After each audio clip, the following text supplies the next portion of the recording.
Hey. All right, guys, welcome to day two of the workshop. Thank you guys for following along. I hope that you found some value out of day one. And we're going to jump right into day two here, but we're going to do a little bit of recap on day one. So that way anybody who's following along now can get caught up. So what we're going to do is we're going to bring up the workbook. What I want you to guys to see is just where you should be at this point in the workbook.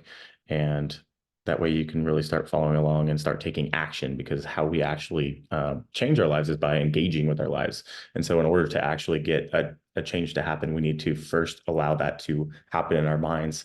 We need to think it, and then we need to be it, and we need to do it. And so if you can remember that, hey, if I can imagine it, then I can achieve it. And what I need to do is first start in the visualization. Then I need to start thinking, okay, what tangible actions can I take so that I can now become this new version of myself? So far, more often than not, what happens is we get stuck and we get lost. We're living in the past, and we have stories and we have emotions and we have self-sabotaging tendencies that will kind of hold us back. And so that's what we're going to discuss today. We're going to talk about those limiting beliefs. We're going to talk about that little voice in your head that keeps telling you that you're not enough, that you're not capable, that you can't do this. And so we're going to go through a whole slideshow of your basically self-sabotaging tendencies. I'm going to talk to you guys a little bit more and give you education around how this shows up in your life and in your day-to-day life, and then how you can also overcome that so you can start to actually take control and move through this in your life. So I'm going to share my screen here, and we're going to look at the workbook. So here's the workbook, guys. This is in the Facebook group. If you haven't gotten this, if you need a copy of this, I can go ahead and email that over to you. So feel free to just reach out via the Facebook group or direct message, and I'll send that over to you. So here's the 2024 success blueprint. This is kind of what we went through yesterday. So we set our dream life vision workshop up. We went 30 years into the future, and we talked about all the things that we want to do, all the people we want to connect with, all the places that we want to visit and travel to. And remember, the more things that you have on this list, the better, because the more opportunities you give, the more feelings you put out into the universe to accomplish more things with your life. So there's nothing wrong with dreaming big here, because if you have thousands of things on this list, then the odds of you accomplishing even half of those is significantly higher than if you had nothing on this list. So remember, in order to get to where you're trying to go, you have to know where you're trying to go. And so dreaming really big and having nothing that holds you back from this is very important here. And make sure it's a life that you can look back on and be proud of. Okay. Next, we looked at our 3-year vision. So, now we kind of scaled that big picture vision back. We know where we're trying to go for the next 30 years. We know what our future career looks like, our businesses look like, our friendships, our relationships, our travel plans. We have this grand vision for the future, something that we can really buy into and that we really truly embody. And then now we're going to break that down. Okay, what do we want to do for the next 3 years that are going to help us set us on that trajectory for the next 30? And so now we're going to really break it down to, okay, hey, what can I do over the next 36 months to set myself up for that future life, that dream life, that if I look back, I can say, hey, I fucking did it. So now we're going to look at setting those 3-year visions, and you have your space here to kind of do that as well. And then you're going to take a current assessment of where you are. You want to understand, hey, where am I? Where am I dropping the ball? Where am I missing the mark? What are the things that keep recurring in my life that are holding me back, that I can actually take action and know that it'll make me feel better about where I am and where I'm trying to go?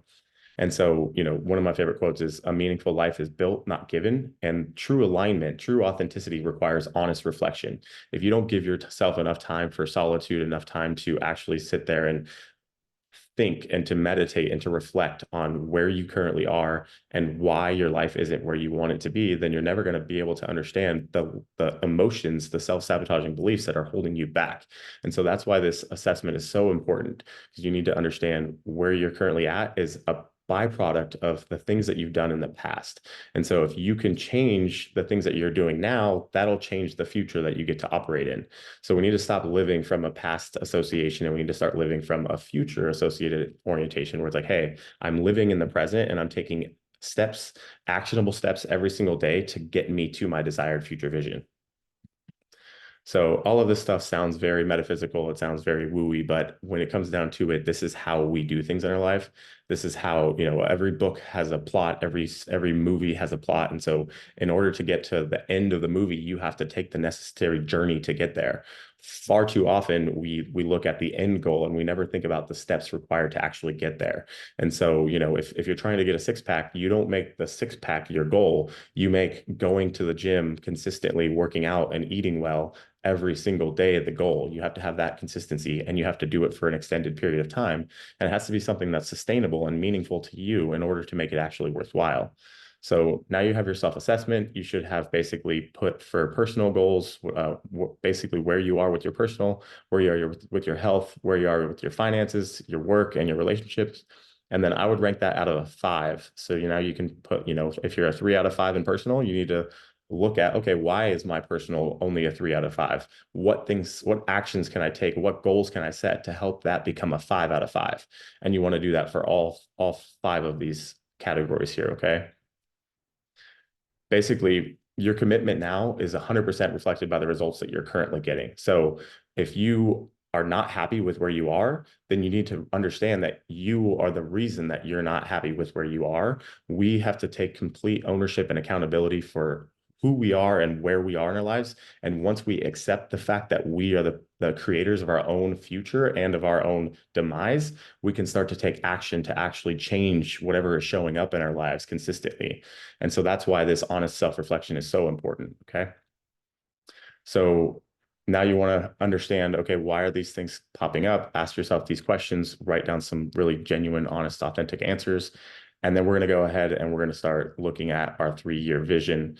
And, this is something that we should have done yesterday, but I want to tackle and make sure that you guys have this set in stone for today, because action is the foundational key to all of success. And so if you have this grand vision, you think positive and you're manifesting stuff, but you're not actually taking action, then nothing is going to happen for you. The universe works through the law of cause and effect. And so if you're not taking the necessary action to cause the effect that you're looking for, then nothing is going to happen for you. So yes, karma is a thing. Yes, manifestation is a thing, but it all happens once you act. So you need to think it, and then you need to be it, and you need to do it.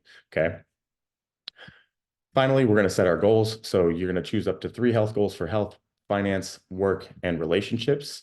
And now it's going to be basically catching us up to where we are for day 2. And what I'd like for you guys to do is understand that the reason that we aren't where we're trying to go is more often than not an emotional barrier. It's a self-sabotaging tendency. It's something that is limiting us or holding us back from getting to the future, the desired future state that we're looking for. And those saboteurs are tendencies that we all have. And what it is we're living in a past version of ourselves, and we tell ourselves that we're not good enough, that we're not capable, that we're not smart enough. And it's usually stems around one memory or one past experience that was a negative experience that basically we trembled in fear, we got social anxiety, we were scared to do a public presentation. I know I've had many of those instances myself. And so you really do have to hone in on that one memory, that one experience, go back in time and really reframe that experience so that you can understand that, hey, you're not bad at public speaking. You're not bad at giving presentations. You just got nervous in the moment because it was something that was uncomfortable for you, something that you weren't used to. And so once you can understand and really adopt and embrace the growth mindset, you'll be able to move through these things at a much faster rate. You'll be able to realize that all you have to do is develop the skill set required to become better at whatever it is that you're trying to do. And so public speaking is one of those things that everybody has a fear around. And if you can really, truly understand that it's a skill that needs to be developed, then you'll be much better off and you'll be able to become more competent and master that skill. So we're going to go ahead and switch gears here. I'm going to show you guys what the most common saboteurs are. This is all from my positive intelligence coaching framework. So if you're interested in that, feel free to DM me and I'll be able to help walk you through this. We posted a link in the Facebook group so that you can take your own saboteur assessment test. So what I'm going to do now is I'm just going to basically talk about the most important saboteurs, how they kind of hold you back, and what those limiting beliefs mean for you, and how those emotions are connected to your inability to reach your desired future self. So what you're going to do is you're going to recognize your saboteurs. So you're going to write them here on these lines. Then you're going to rank and reflect on the saboteurs and understand how they show up in your life and how strong they are for you. And then what I'm going to do is teach you kind of how to tap into your sage voice, tap into your higher self so that you can envision the best future self for yourself and understand that you don't have to live in this state of fear. You don't have to live in this state of limitation. You can tap into the best version of yourself, and you can be more empathetic and more curious and more understanding, more compassionate, so that you can give yourself the same amount of love and acceptance that you do to everybody else in your life that you view as a close friend or family. So I'm going to go ahead and close this, and we're going to go over to the PowerPoint here. And so the number one saboteur that holds all of us back is the judge. And the judge is something that we all struggle with. And, I'll give you an example of my judge so that you can kind of understand where this stems from and what this means. But the judge is the kind of, higher power. It's the domineering father, the person that is in your head whenever you do something wrong, and it criticizes you, and it tells you that you should be ashamed of yourself, that you're not good enough, that you're not capable, that you're not worthy. And so we all have this voice in our head. And so the goal is to really start to use discernment of whether or not it's the judge speaking to us or whether or not it's our sage speaking to us. And so remember, it's like, having the devil and the angel on one of our shoulders. And so there's a massive difference between judgment and discernment. And so what you want to do is understand that those voices are not your voice. Those are your self-sabotaging tendencies. Those are the negative, critical voices in your head that are emotionally tied to the outcome. What you need to do is release attachment, understand that you can only live here now and in the present, and anything is possible if it's humanly possible. It's just a matter of how much work and effort you're going to put in to actually accomplish that. So the saboteurs are born through this need to survive and succeed. I should. It's this mentality of like, I should do this or I should be doing that. And we need to remember that there's nothing that we need outside of ourselves that gives us the worth and validation. What we need to do is understand that we are worthy and that we are enough just as we are. We are whole and that we are loved. And once you can give yourself that same self-compassion, that same self-acceptance, you can truly start to tap into that sage energy. And so I'm going to kind of show you how these saboteurs show up. And then I'll give you a description of each one of them. So they're automatic kind of habits that happen whenever we're feeling doubt or we're feeling shame or we're feeling anxiety. And remember, a lot of this happens due to stories that we've told ourselves about the past. And so we will kind of get into our own little bubble, and we will avoid taking action due to the fact that we think that we're incapable or that we're not good enough. So the top saboteurs that you'll see are the judge, the controller, the avoider, the stickler, the victim. And so many of these are helpful in our childhood because they enable us to grow up and to avoid pain. And so from a psychological perspective, we're hardwired to either seek pleasure or to avoid pain. And so a lot of these saboteurs have developed in us so that we could avoid the pain that comes with growing into adulthood, that comes with enlightenment and taking on additional responsibility. But what I'm here to tell you is that the way to become your future self, or the way to become the best version of yourself, is by taking on more responsibility. It's by taking on more accountability. It's by embodying more self-love and more self-acceptance, because the more you love yourself, the more you tell yourself that, hey, I have made it through every single thing in the past. I am going to make it through every single thing in the future. No matter what life throws my way, I'm going to stand there knowing that I will be okay on the other side. And that comes through really tapping into gratitude and self-love. And if you can be grateful for every moment and live in the present moment, then you're going to be much better off. And understanding where these saboteurs are and how they hold you back, bringing awareness to them, is what's necessary in order for you to take that next step of enlightenment. So the judge has three modes, and this is kind of where I'm going to give you guys insight into how my judge shows up. You either judge yourself, you judge others, or you judge events or circumstances. And essentially what that means is, hey, I cannot be happy with where I currently am because I need to be somewhere else. Like I will be happy when I get that job promotion. I will be happy when I graduate school. I will be happy when I get in that relationship I've always dreamed of having. I will be happy when I get the six pack. But what I'm here to tell you is that that feeling never actually comes. Like even if you get the six pack, you get the seven figures in your bank account, you get the big promotion, that feeling only lasts for a short amount of time. What truly matters is the journey to get there.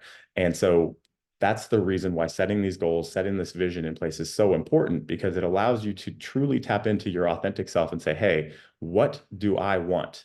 Who am I? What do I want? Where am I trying to go? And what am I willing to give up in order to get there? And that's where the consistent action of discipline day over day really matters. So we're going to go ahead and start looking a little bit more at all of these different the saboteurs and how they can show up in your life. So that way, once you do your saboteur assessment, you can go ahead and start to look at these different self-sabotaging tendencies and how they're showing up in your life, so that you can start to bring awareness to them and then also overcome them for good. Because if you can silence those self-doubts, if you can silence the negative self-talk, get rid of those emotions that are limiting you from moving into your future self, then you can operate from a here and now perspective, and you can really start taking action to creating your future self. So when you're doing this, what's going to happen is the judge is going to justify itself. It's going to say, hey, but these saboteurs, these things that are holding me back, are actually helpful for me. They actually are, what bring my life immense joy, or make me who I am. But in reality, that's the justification of the saboteurs themselves. And so for me, one of my big saboteurs is a hyperachiever. So in order to feel like I have worth or that I have validation, I feel like I have to constantly be achieving something. And if I'm not achieving something, then I feel like a failure. I feel like I'm not good enough. I feel like I'm not moving the needle or making progress in my life.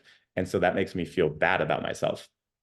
But in reality, that was just something that I picked up as a kid, because I felt like the only time that I ever got recognition, or the only time that I ever got the love that I was looking for, was when I was accomplishing something, was when I was getting good grades, or when I was scoring touchdowns, when I was, the football captain. The only way that I received the validation and the love that I needed was when I made a major accomplishment. So I needed to recognize that, hey, this hyperachiever is one of the things that's limiting me from being happy in the present moment, and that I don't need to always be doing something productive. I don't need to always be accomplishing something incredible in order to feel worthy, in order to feel loved, or in order to feel like I'm enough. So we're going to go ahead and switch gears here again, and we're going to go to the saboteur descriptions. And I'm going pretty fast, so I'm going to grab some water while you guys kind of simmer in that.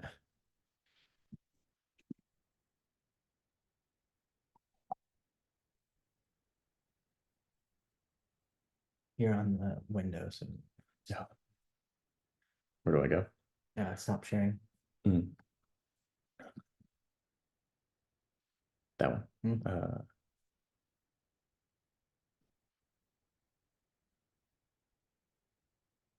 Technical difficulties. Yeah. Well, it's on the workbook. Can I go to the, or do I need to open it first? I thought you opened it, or did we open it already? I think it's, oh, there we go. Okay. All right. So hopefully you guys can use that break, actually, if you'd like, to go take your saboteur assessment. And if you guys want a more in-depth analysis of your assessment, go ahead and email me, DM me, send me a message, and I can give you guys a little bit more in-depth description of how your saboteurs will show up in your life and how you can kind of overcome them. And again, if you want any more advice or input on this, this is the type of coaching that I do. And so I can really help you tap into understanding how these limiting beliefs hold you back, and how you can take action to move through them to create and to forge the life that you want to build. So we're going to go ahead and give you a brief description of all of the different saboteurs and how they kind of limit you and hold you back. Because again, these emotions, the ones that are tied to the current life that you're living, are what's holding you back from being able to achieve your desired outcome. So in order to get to where we're going, we need to understand why we haven't been getting the results that we're looking for, and how we can start to move forward through those. So here's a couple of the saboteurs that are the most popular, but more often than not, these saboteurs start when we're kids, and are technically our greatest natural strengths. There's things that we can tap into that make us who we are. And so, like I said, my highest saboteur is the hyperachiever. It's the one that I feel like I have to constantly be doing something in order to prove my worth, in order to prove my value. And so once you understand that, hey, this is a self-sabotaging tendency, it's something that's going to limit me from being able to step into my greatest self. And it's going to be something that's going to limit my overall happiness and health and well-being, because it's naive to think that you're always going to be able to accomplish something in life. And so that's where you have to really start to reflect and understand that it's really the journey that is the most important thing here. And obviously it's important to do things that are important to you along the way, but you don't have to be accomplishing these things feel in order to feel worthwhile, or like you're living a meaningful life. And so the judge is the number one saboteur, and typically the judge works in conjunction with other saboteurs. And so it finds fault with the self and others and circumstances, and it causes a lot of our disappointment and our anger and our anxiety and our grief and regret. And so it basically is the one that stands over and judges all others, yourself, others, and events, as if it's the all-knowing judge. And in reality, it's a very poor way of living, because it assumes that you are better than other people. It assumes that you're not good enough for yourself. And so what you need to do is really start to understand that there's a difference between being judgmental and using your discernment. And so, judgment would be going to the grocery store and discernment would be going to the grocery store and looking at your eggs and making sure that all 12 of your eggs are not cracked and not messed up before you purchase them. That's when you use discernment. Judgment would be, looking at those same eggs and choosing not to buy some of the eggs because they have a blemish on them. And so you have to understand that there's a massive difference between these two concepts, and that tapping into the discernment is the key differentiating factor here. And so we're not judging things whether they're good or bad, because most things are neither inherently right or wrong. It's just a matter of what is good for you. And so the justification lies that the judge will tell you is that, hey, without me pushing you, you will get lazy and complacent. Without me punishing you for the mistakes, you're not going to learn about them. You're going to continue to repeat them. But in reality, it's not the punishment, it's not the judgment that we need, it's the reflection that we need. It's the awareness of this that we need. And so the best example of this is like, hey, if I have a stove and it's really hot and I put my hand on it, I don't need to leave my hand there for 5 minutes to know that the stove is hot. I just need to put my hand there for 1 second and I understand that that's hot. So it gives me the lesson that one time, and I don't need to have that lesson again. So you bring awareness to the fact that the stove is hot. You bring awareness to the fact that your judge is judging other people, is judging yourself, so that you can, again, zoom back out, understand the big picture here, have compassion for yourself, have empathy for yourself, talk to yourself as if you're talking to one of your best friends, and then start taking action to move through that feeling, so that you don't have to sit in that negative, that self-doubt or that limiting belief or that sadness or that grief or anxiety. So here's another one that is really big with people that I see, is the avoider. The avoider has a tendency to look at things as too daunting, as too difficult. So essentially what happens is you look far into the future, like, hey, you're doing a hike up Mount Everest, and instead of just looking one step in front of you, you're looking at the top of Mount Everest, and you're like, there's no way I'm ever going to get up there. And then you don't ever do anything about it. You never take action. And so you avoid doing anything at all costs. And so essentially, the avoider causes you to stay stagnant. You never actually take meaningful progress in any direction. So this is a big one that I see a lot, and it's a big reason that people procrastinate. And again, if you want insights onto any of these in more depth, you can let me know and I'll send that to you. The controller is a perfectionist mentality. It's somebody that needs to take charge and needs to take control of situations, and basically wants to control everybody else always. And again, the judge really plays a huge role in the controller here because it acts as if they're better than other people. And in reality, nobody is better or worse than anybody else. We're just different. Next, we have the hyperachiever, which I've already spoken quite a bit about. But the one thing here is that it leads to this unsustainable like workaholic tendency. And so I definitely have experienced this before, and it leads to burnout, and it also leads to a loss of understanding of what's meaningful in life. And so, oftentimes I need to stop and I need to take a time to think of, okay, hey, like the beauty that's in my life is whatever is right in front of me. And so I need to recognize that, the people that choose to be in my life, the clients that choose to be in my life, those are the people that deserve my focus and my attention. And then everything else, all the stuff that I'm working for towards in the future can come as a secondary to that, because where I draw my true fulfillment and my true meaning is through my connections with others. And the people that are meant to be in my life are the ones that have been there and that have stayed because of the fact that they understand this fact that life is meant to be lived, that, a meaningful life is built, not given. So next we're going to go to the hyper rational. And so the hyper rational is that one friend that's always fixated on being right. They have this exclusive focus on making sure that everything is logical, and they have to have the last say. And so these people are usually perceived as like cold or distant or like arrogant because they always have to have the last word and always have to have the last say.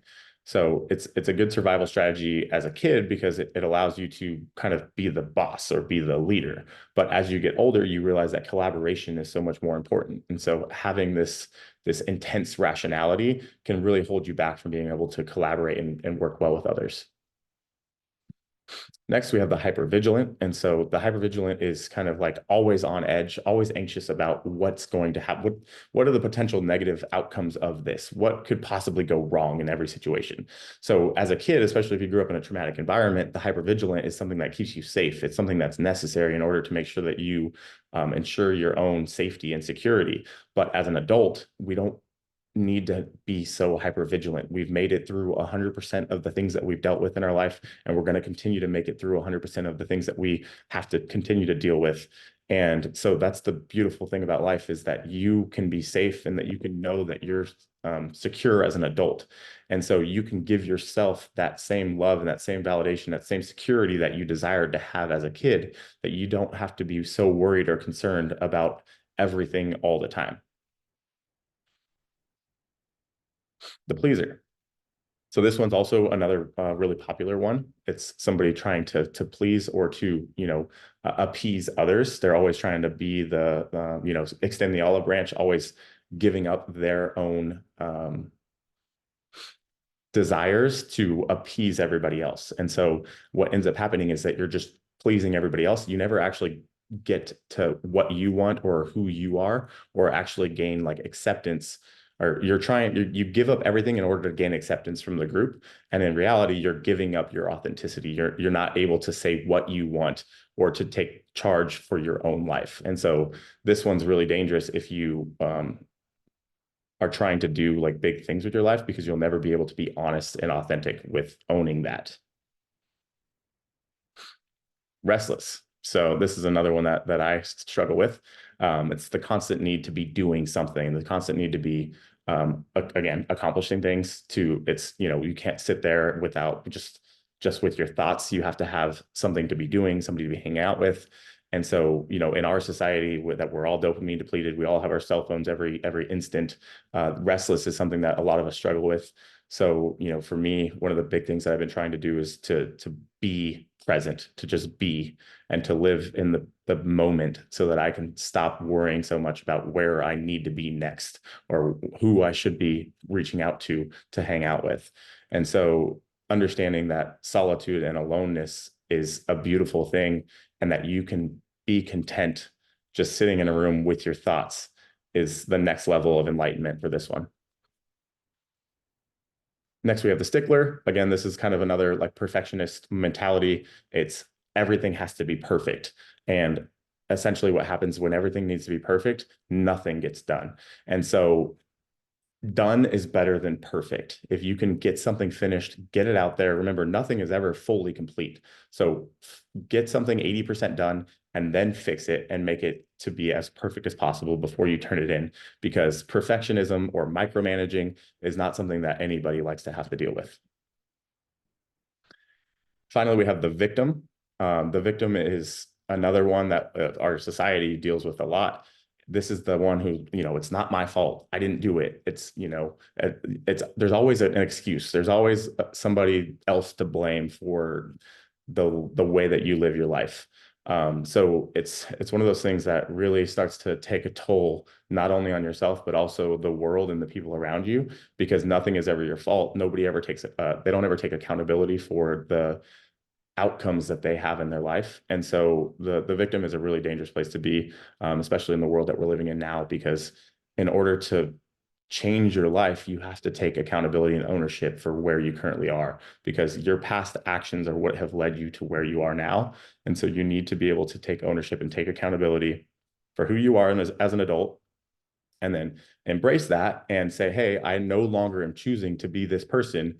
From now on, I'm going to embody the best version of myself, the version of ourselves that we talked about in the workshop yesterday, and the version of ourselves that we know we're capable of, because we have so much untapped potential. And if you can just tap into that potential and know that you owe it to yourself, then you're going to be much better off. So I'm going to go ahead and stop sharing this guy here. And that's going to conclude it for today, guys. But go ahead and look back at the workbook.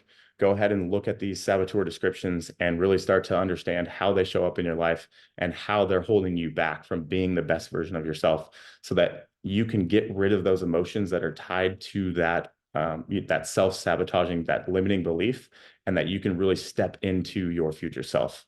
So if you guys have any questions, go ahead and shoot me a DM. The saboteur quiz is going to be linked in the Facebook group. So if you guys need to take that, and if you want some more insights into that, go ahead and DM me as well, and I'll send that over to you. Thanks, guys.